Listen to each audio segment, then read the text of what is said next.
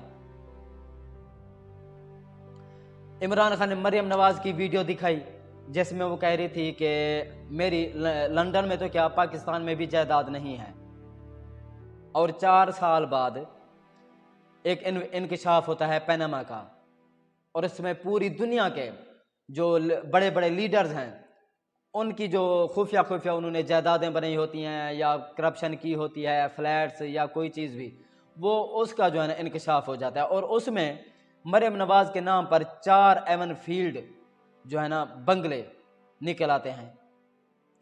پھر مریم نواز کا بھائی یہ اقرار کرتا ہے، تصدیق کرتا ہے کہ ہمارے 4 ایون فیلڈ میں بنگلے ہیں جس کو ہولڈ کر رہی ہیں مریم نواز صاحبہ۔ پھر مریم نواز صاحبہ کا بیان آتا ہے کہ یہ میرے دادا نے ٹرانسفر کیا تھا میرے بھائیوں کو، اور میں آپ کو بتاؤں کہ اس نے دادا کا نام کیوں لیا تھا، کیونکہ وہ تو بیچارہ فوت ہو گیا۔ اب اس فوت شدہ آدمی سے کون جا کر پوچھے گا کہ ہاں جی کیا آپ نے اپنے پوتوں کو یا اپنے بیٹوں کو یہ جائیداد ٹرانسفر کی تھی؟ اور پھر دیکھیں کہ اللہ الحق ہے، شہباز شریف آن دا فلور بیان دیتا ہے کہ مجھے فخر ہے، میں اپنے آپ کو، میں اپنے خاندان پر فخر محسوس کرتا ہوں کہ میرا خاندان، میرا والد صاحب جو ایک غریب کسان گھرانے سے تھا۔ یہ لولی پاپ دیا جاتا ہے عوام کو۔ مریم نواز کا بیان دیکھیں، اس کے بھائی کا بیان دیکھیں، اور شہباز شریف کا بیان دیکھیں۔ پھر نواز شریف کا بیان سن لیں، وہ کہتا ہے کہ میرا بھائی میرا والد صاحب بہت بڑا بزنس مین تھا۔ یہ عوام کے ساتھ ہو رہا ہے، عوام کو بے وقوف بنایا جا رہا ہے۔ یہ جو طبقہ ہے اوپر سے اوپر کی طرف جا رہا ہے، لیکن جو غریب طبقہ ہے پاکستان کا، لوور کلاس طبقہ، وہ نیچے سے نیچے جا رہا ہے۔ جب یہ مہنگائی مارچ لے کر آئے تھے، لانگ مارچ، تو اس وقت جو پاکستان کی جو اکانومک گروتھ ریٹ تھی وہ 6% تھی، اب 2% ہے۔ کوئی کہے ان سے، کوئی ان کو جا کر کہے کہ آپ کس لیے آئے تھے؟ عمران خان نے کہا کہ ان کا آنے کا مقصد پاکستان کی معیشت، پاکستان کی بدحالی، مہنگائی یا عوام کی فکر میں نہیں آئے تھے، یہ لوگ آئے تھے NRO2 مکمل کرنے کے لیے، اور یہ مکمل ہو چکا ہے۔ حمزہ شہباز بری، پرویز اشرف بری، باعزت بری، اب صرف کلبھوشن رہ گیا ہے۔ اور میں تو کہتا ہوں کہ یہ جو عدل و انصاف کے ادارے ہیں ان کو بند کر دینا چاہیے، نیب، FIA بند کر دینا چاہیے اس کو، کیونکہ وہ جب ان کی کرپشن پکڑی بھی جائے تو سزائیں اگر نہیں دلوا سکتے اور اس طرح باعزت بری کر کے کیس ختم کر دیتے ہیں تو پھر ان کو رکھنے کا فائدہ؟ پاکستانی خزانے پر، پاکستان کے قوم کے خزانے پر بوجھ ہے نا، جن کی لاکھوں روپے تنخواہیں ہیں، ایکسپینسز علاوہ، تو پھر ختم کر دینا چاہیے ایسے نظام کو۔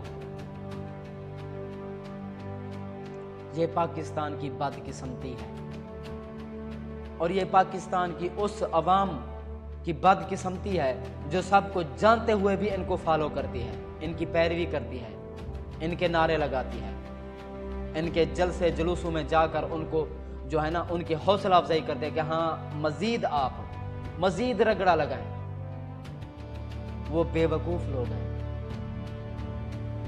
جب ان کو عقل آئے گی نا تب تک دیر ہو چکی ہوگی۔ مریم کو بھی پتہ نہیں کہ میرا دادا کیا تھا، شہباز شریف صاحب کو بھی پتہ نہیں کہ میرے ابا کیا کرتے تھے، وہ غریب کسان کے بیٹے تھے یا غریب کسان کے گھرانے سے تھے یا کوئی بہت بڑے بزنس مین تھے۔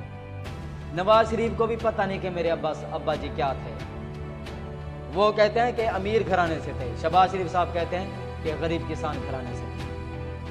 جب ان کو اپنے ابا جی کا پتہ نہیں ہے تو عوام تو بہت دور کی بات ہے، کب اپنی جو ہے نا ذہنیت کو چینج کریں گے؟ ایک مثال دی عمران خان صاحب، انہوں نے کہا کہ پہلے جب یہ جدید ٹیکنالوجی نہیں آئی تھی کرکٹ سسٹم میں، تو پہلے یہ ہوتا تھا کہ پہلے ریویو سسٹم بھی نہیں تھے، تو جب ہم انڈیا میں کھیلتے تھے تو انڈیا جیتتا تھا، جب ہم پاکستان میں کھیلتے تھے تو ہم جیتتے تھے، ہمارے امپائرز ہمیں جو ہے نا وہ کرتے تھے، جتواتے تھے، ان کے امپائر ان کو جتواتے تھے۔ لیکن ایک دن ایسا ہوا، ایک میچ انہوں نے کھیلا انڈیا میں کہ ان کی کوششوں کے باوجود بھی انڈیا کی پھینٹ لگی اور وہاں سے جیت کر پاکستان میں آ گئے، اور عمران خان نے کہا کہ بے شک امپائرز تمہارے ہیں، اس بار میں تمہارا وہی حال کروں گا جو انڈیا کے ساتھ انڈیا میں کیا تھا۔ انہوں نے مزید سوات سے متعلق ذکر کیا کہ ہمارے دور میں دہشت گردی ختم ہو گئی تھی، یہ بھتہ خوری، یہ خودکش حملے، یہ سب ختم ہو چکے تھے، لیکن اب تو جو سرحدیں ہیں وہ تو وفاقی حکومت کی جو ہے نا ذمہ داری ہے کہ ان پر دیکھ بھال کرے، سیکورٹی اس کو ٹائٹ کرے، جو ہے نا وہاں سے ان آؤٹ نہ ہو، ہمسایہ ممالک سے پاکستان میں داخل نہ ہوں اور پاکستان سے ہمسایہ ممالک میں داخل نہ ہوں۔ تو پھر یہ جو بچے ہمارے شہید ہوئے، کیا آپ ایک بہت بڑے واقعے کا انسیڈنٹ کا انتظار کر رہے ہیں؟ جس طرح ایک پہلے کچھ ایسا پہلے ایک بہت ہی دردناک افسوسناک واقعہ ہوا تھا اے پی ایس والا، اس کا آپ انتظار کر رہے ہیں؟ اگر آپ سیکیورٹی نہیں سنبھال سکتے تو ہمارے حوالے کر دیں، ہم اس کو ہینڈل کریں گے۔ یہ تو بات عمران خان کی صحیح ہے، اور اس پر سلیم صافی نے ٹویٹ کیا ہے۔ سلیم صافی مجھے تو یہ تو ہے کہ وہ لفافہ صحافی ہیں، لیکن انہوں نے ایک ٹویٹ کیا ہے کہ پیپل پارٹی اور نون لیگ کی سوات واقعے پر مجرمانہ خاموشی بہت ہی افسوسناک ہے، اس پر سٹینڈ لینا چاہیے تھا، لیکن چپ کر کے بیٹھے ہیں۔ ان کا اپنا کام ہے، ہو رہا ہے، ان کا دھیان اپنی طرف ہے، وہ خود کو سیکیور کریں یا عوام کو سیکیور کریں۔ اتنی فکر ہوتی تو وہ ملک اور عوام کو سیکیور نہ کرتے۔ ان کا مقصد پورا ہو رہا ہے، ان کو پتہ ہی نہیں ہے کہ ہم پتہ نہیں ہماری حکومت کب تک ہے، کتنا عرصہ چلتی ہے، کتنے دن کی مہمان ہے، ان کو خود پر ہی جو ہے نا اعتماد نہیں ہے۔ تو پہلے عوام کو نمٹائیں یا اپنے کیسز نمٹائیں۔ تو سلیم صحافی صاحب، آپ اس کی فکر نہ کریں، اللہ پاک جب ملک ان کے ہاتھوں میں چلا گیا تو ملک کا حامی و ناصر ہے اللہ پاک۔ مزید عمران خان نے کہا کہ ہم امریکہ کی جنگ میں شریک ہو کر نقصان اٹھایا ہے، 100 ارب ڈالر کا مالی نقصان ہوا ہے، اور 80,000 ہماری قیمتی جانیں جو ہے نا وہ ہم گنوا بیٹھے ہیں۔ عمران خان نے کہا کہ میں نے ایک ڈرون بھی نہیں ہونے دیا، اور میں نے امریکہ پر واضح کیا تھا کہ اگر امریکہ کا ڈرون پاکستان میں انٹر ہوا تو ہم مار گرائیں گے۔ یہ عمران خان کا بیان میں نے خود سنا تھا، اور اس نے کہا کہ سوات کے لوگ وہ لوگ تھے کہ وہ زکوٰۃ دیتے تھے، لیکن ہم نے دوسروں کی جنگ میں شریک ہو کر جب وہ بیچارے ادھر ادھر ہجرت کرنے پر مجبور ہو گیا، ان کے گھروں کو لوٹا گیا، ان کو برباد کیا گیا، تو وہ بیچارے زکوٰۃ لینے والے بن گئے، کیونکہ ان کی حالت ہی ایسی ہو گئی تھی۔ اور تو فیڈرل گورنمنٹ کچھ کر نہیں سکتی، صرف یہ کام رہ گیا کہ عمران خان پر کیسز بناؤ، ان کے کارکنان پر کیسز بناؤ، اور ان کو جو ہے نا عدالتوں میں الجھا کے رکھو تاکہ وہ عوام کے حقوق کے لیے نہ بولیں۔ ایک اور گرفتاری عمل میں آئی ہے کہ اعظم سواتی کو گرفتار کر لیا گیا اور اس پر جو ہے نا تشدد ہو رہا ہے، بقول عمران خان کے اس کو ننگا کر کے مارا گیا ہے۔ یہی چیز رہ گئی تھی۔ اب کیا آپ سمجھتے ہیں کہ جب عمران خان پاور میں آیا تو وہ کیا کرے گا؟ جو آپ عمران خان اور اس کے کارکنان کے ساتھ کر رہے ہیں، آپ یہ مت بھول کہ یہ بھی آپ کے ساتھ ہونے والا ہے۔ کسٹوڈین ٹارچر کیا گیا اعظم سواتی پر، بہت ہی افسوسناک یہ چیزیں ہو رہی ہیں پاکستان میں۔ مزید عمران خان نے کہا کہ کبھی آپ نے دیکھا ہے کہ ظالم کو عزت ملی ہو، چور کو، ڈاکو کو؟ عوام نفرت کرتی ہے اس سے۔ اور آپ کیا سمجھتے ہیں کہ آپ لوگ حکومت میں بیٹھے ہیں تو عوام کے ووٹ سے بیٹھے ہیں؟ اپنے چور راستے سے آ کر بیٹھے ہیں، اور اس کا ضرور عوام آپ کو جواب دے گی۔ اس میں شہباز شریف کی ویڈیو بھی چلائی کہ جس میں کہہ رہا کہ میں مانگنے نہیں آیا، میں تو کہ اگر آپ سمجھ رہے ہوں کہ میں مانگ رہا ہوں، میں مانگنے نہیں آیا، لیکن مجبوری ہے۔ جس طرح آپ نے 75 سال ہماری مدد کی ہے، اس بار بھی اگر ہماری مدد کر دیں تو ہم یہ آپ کا احسان کبھی نہیں بھولیں گے، اور ایک دن یہ آپ کا احسان ہم چکائیں گے۔ یہ حالت ہوگی پاکستان کی قیادت کی، یہ پاکستان کی لیڈرشپ ہے۔ پاکستان کے عوام کو گرا کے رکھ دیا انہوں نے، پاکستان کی شان کو، پاکستان کے عزت و وقار کو ڈیمیج کیا انہوں نے۔ اور نبی کریم صلی اللہ علیہ وسلم کا حوالہ دیا انہوں نے کہ ہمارے نبی کریم صلی اللہ علیہ وسلم نے فرمایا کہ وہ قومیں برباد ہو جاتی ہیں جس میں طاقتور کو چھوڑ دیا جائے اور غریب کو پیس دیا جائے، رگڑ دیا جائے۔ یعنی کہ کفر کا نظام تو چل سکتا ہے، ظلم کا نظام نہیں چل سکتا۔ اور یہ جو نظام انہوں نے چلایا ہوا ہے یہ ظلم کا نظام ہے۔ اور عمران خان نے کہا کہ میں غداروں کا مقابلہ کروں گا۔ تخت بائی کے لوگوں تم تیار رہو، جلد کال دینے والا ہوں۔ اوتھ بھی لیا ہے عمران خان نے، اور سب لوگوں نے ہاتھ کھڑا کر کے جو ہے نا پاکستان کی آئین کی پاسداری، عمران خان کا ساتھ دینے اور غلامی سے نجات دینے کے لیے عمران خان کا ساتھ دینے کا اوتھ لیا ہے عوام نے۔ عمران خان کے ذہن میں کیا چل رہا ہے یہ تو ہم نہیں جانتے، لیکن جس ڈائریکشن میں جا رہا ہے عمران خان، آئی تھنک وہ بالکل ٹھیک راستے پر جا رہا ہے۔ اگر ہم شروع سے دیکھیں، جب سے پاکستان بنا تو اس میں مختلف قسم کے لوگ آئے، گورنر جنرل اور صدر وغیرہ اور مختلف جسٹس وغیرہ، جنہوں نے پاکستان کی عزت و وقار کو نقصان پہنچایا۔ یہ میں آپ کو ڈیٹیل سے اگلے ویلاگ میں بتاؤں گا، مکمل تفصیل کے ساتھ۔ میں اب بھی بتا سکتا ہوں، اس پر جو ہے نا میں نے ریسرچ کی ہے، لیکن ویڈیو لمبی ہو جائے گی۔ مزید اگلے ویلاگ میں، تب تک اپنا اور اپنے چینل کا خیال رکھیے گا۔ اللہ حافظ۔